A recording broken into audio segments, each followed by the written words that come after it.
Good afternoon. Thank you, Cameron. It is an honor to be included in today's event as we mark the 7th anniversary of the start of the Syrian Civil War and, this year, the 25th anniversary of the United States Holocaust Memorial Museum. I'd like to say it's a particular privilege to be here with two awesome members of my staff, Amanda Rothschild and Howie Wachtel, both of whom have grandparents who are survivors of the Holocaust. Would you guys stand up, please, for a second?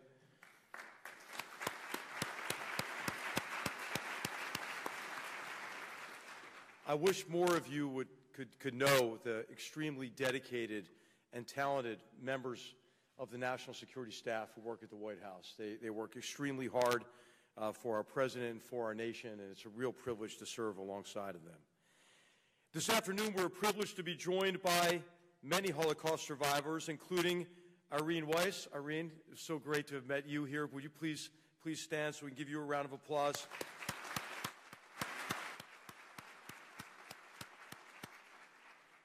She'll share her story at the end of this program, of a story of courage and resilience. You're an inspiration to all humanity, Irene. It's a real privilege to be here with you.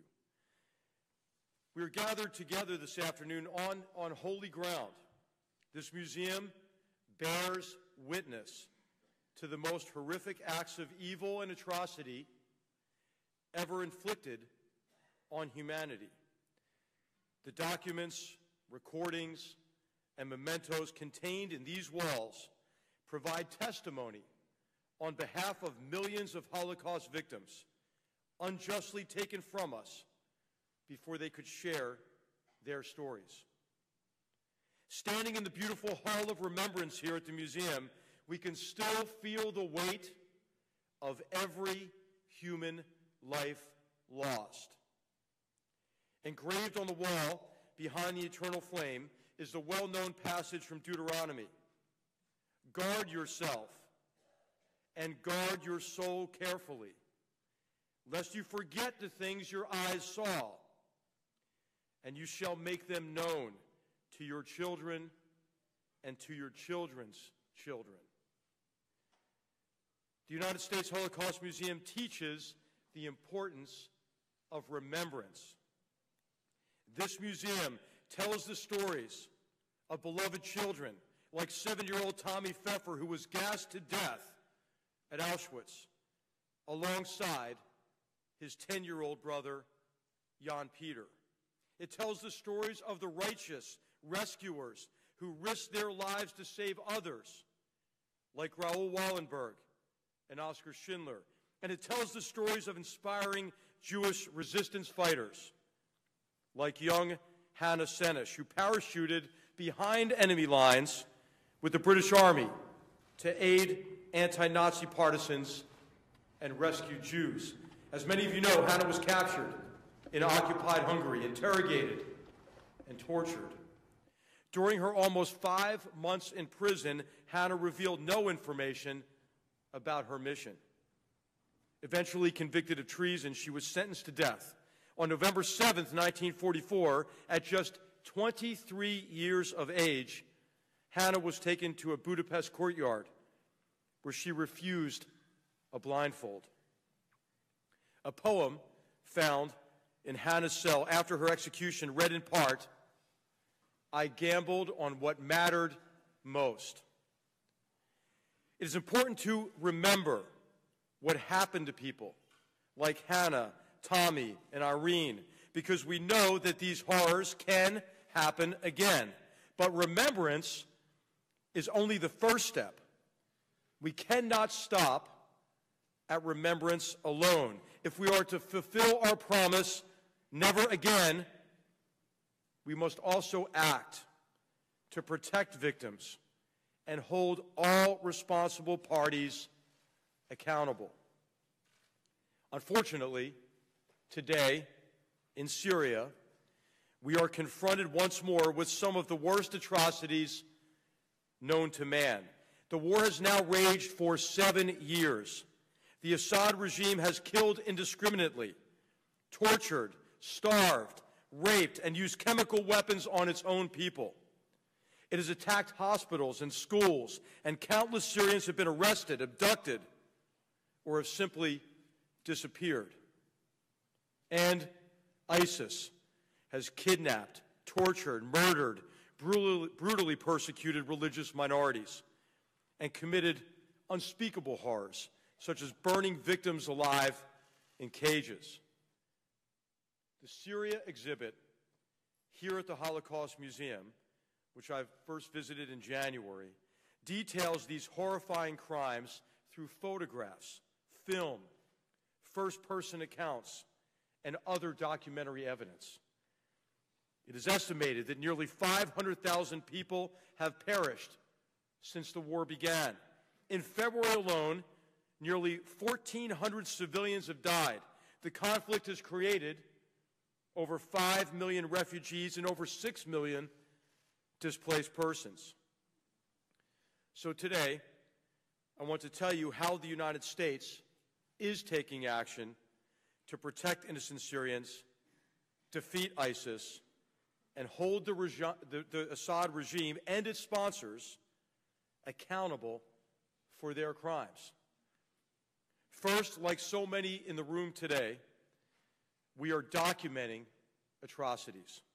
The United States is declassifying intelligence that exposes Assad's horrific crimes. In May of last year, President Trump released images that we believe depict a crematorium at one of the regime's prisons, likely installed to hide evidence of mass murder. Our administration is also helping to fund the International Impartial and Independent Mechanism, the IIIM, created by the United Nations General Assembly. IIIM's mission is to collect and analyze evidence of international humanitarian law and human rights violations in Syria and prepare this evidence for independent criminal proceedings. We're also proud to support the United Nations Independent International Commission of Inquiry on the Syrian Arab Republic. This independent and impartial commission documents serious human rights abuses committed by all parties to the conflict. Second, we are fighting. We are fighting alongside partners such as the Syrian Democratic Forces to defeat terrorist organizations. The coalition to defeat ISIS has now liberated almost 100% of territory previously held by these terrorists in Iraq and Syria. We have made immense progress alongside allies and partners over the past year, but we have more work to do. The United States will continue to pursue these murderers until ISIS is completely defeated, population centers are stabilized, and refugees can safely return home. Third, we are providing humanitarian aid to the people who need it most, the victims. The United States has provided over $7.6 billion to assist Syrians both inside and outside of Syria. We are sending our assistance in two directions: to Syrian refugees and to areas liberated from ISIS. The United States and our partners will not provide reconstruction funding to areas controlled by the murderous Assad regime until there is a political transition away from Assad's rule. Fourth, we are working to protect innocent civilians from chemical attack and to hold Assad accountable for using these heinous weapons. These past 4 years have marked another anniversary, the 100th anniversary of World War I. In the aftermath of that horrible war, nations came together and agreed not to use chemical weapons again. Assad's continued use of these weapons threatens to undo all of the progress we have made since the end of that terrible war. Following Assad's April 4th, 2017 sarin attack on innocents, President Trump launched a powerful missile strike on the Syrian air base from which this attack originated, destroying over 20% of the Syrian Air Force. Our actions sent an unmistakable message. Using these horrific weapons is never acceptable, and we will hold perpetrators accountable. The United States is supporting the Organization for the Prohibition of Chemical Weapons, the OPCW, in their efforts to compel Assad to fully dismantle his chemical weapons program. Unfortunately, many of these life-saving efforts to resolve the conflict, to defeat ISIS, to deliver humanitarian aid, and to deter chemical weapons attacks are impeded by the Assad regime sponsors in Tehran and in Moscow. All civilized nations must hold Iran and Russia accountable for their role in enabling atrocities and perpetuating human suffering in Syria. Across the greater Middle East, Iran is proliferating dangerous weapons, fueling sectarian violence, and supporting terrorist proxies and militias such as Hezbollah. This regime proudly chants death to America and death to Israel. It further offends the conscience of every human being by denying the Holocaust. In Syria, Iran's actions have directly interfered with the efforts to de-escalate violence, defeat ISIS, and protect innocent civilians. Since 2012, Iran has provided over $16 billion to the Assad regime and to other proxies in Syria, Iraq, and Yemen. Tehran is also transporting foreign Shiite militias and weapons from Iran to Syria on illegal flights, including on Iranian civilian airlines. Iran's goal is to secure a permanent military foothold in Syria, which would threaten Israel, undermine U.S. interests, and strengthen the terrorist and proxy forces that Iran uses to weaken Arab states and foment violence. We cannot let this happen. All responsible nations must take action to counter Iran's destabilizing activities in Syria and across the region. For example, the United States has taken legislative and law enforcement action against Iran's proxy, Hezbollah, and we continue to call on all nations to do the same. Anyone who cares about the plight of Syrians, Israelis, Lebanese, Yemenis, and all people in the region should also stop doing business with companies affiliated with the Islamic Revolutionary Guards Corps. Iran uses its relationship with these companies to fund and facilitate violence, terror, and bloodshed. Sadly, Iran is not Assad's only sponsor. Russia is also complicit in Assad's atrocities. The Russian government has bombed civilian areas and provided political cover for Assad's crimes. Furthermore, Russia has done nothing to encourage Assad to ensure delivery of humanitarian aid, to respect ceasefires and de-escalation agreements, or comply with UN Security Council Resolution 2254's call for a UN-monitored political process. From February 24th to February 28th, Russia conducted 20 bombing missions every day in the eastern Ghouta and Damascus areas in Syria. Russia has also repeatedly thwarted efforts by the OPCW to hold the Assad regime accountable for using chemical weapons.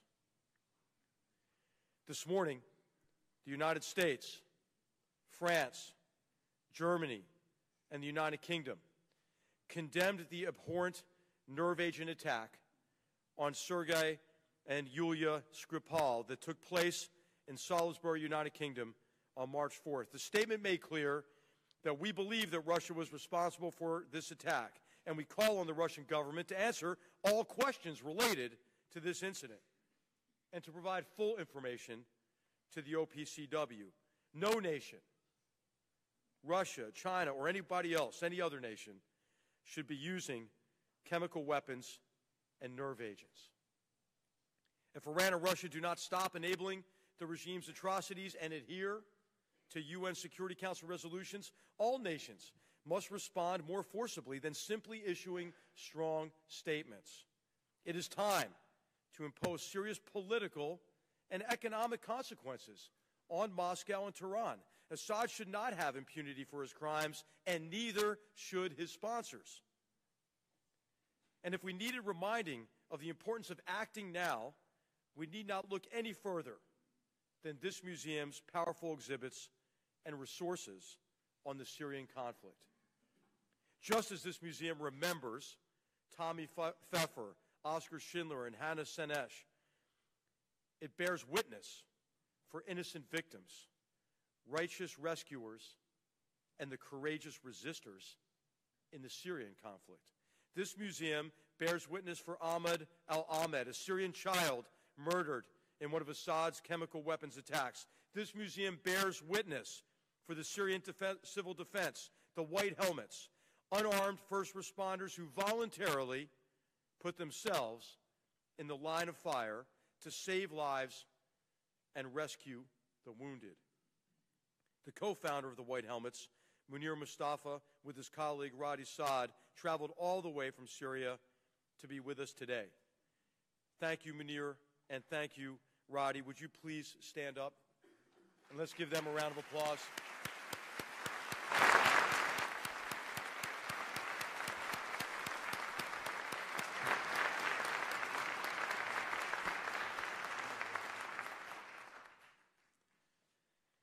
And this museum bears witness for Syrians like Mansour Omari, who risked his life to confront Assad's atrocities.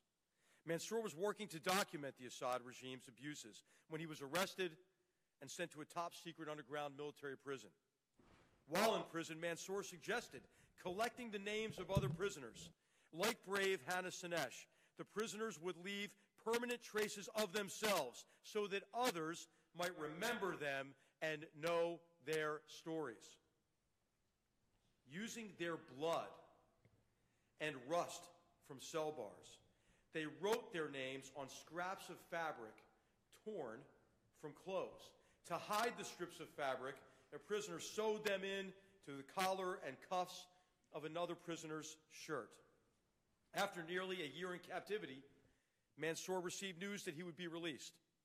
As he was leaving, other prisoners whispered 4 heart-wrenching words: "Please don't forget us."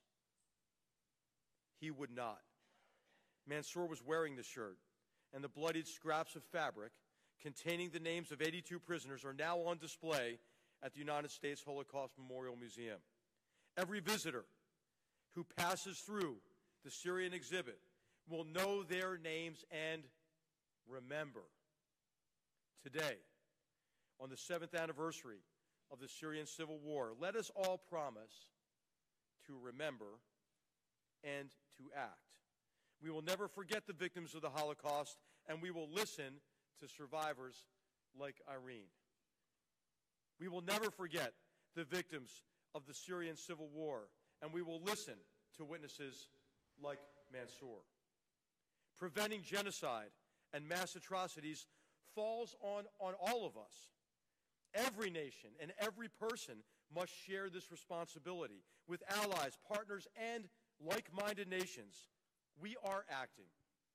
We are exposing atrocities, defeating ISIS, providing humanitarian assistance, deterring chemical weapons use, and holding Assad and his sponsors accountable for their horrific crimes. Thank you again for the opportunity to join today's events, for the privilege of being with so many courageous people who are committed to the betterment of all humanity.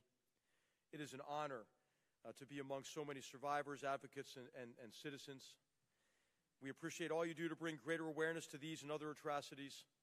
On behalf of President Trump, it's a privilege to be with you, and we are committed to remembering, and we are committed to acting. Thank you.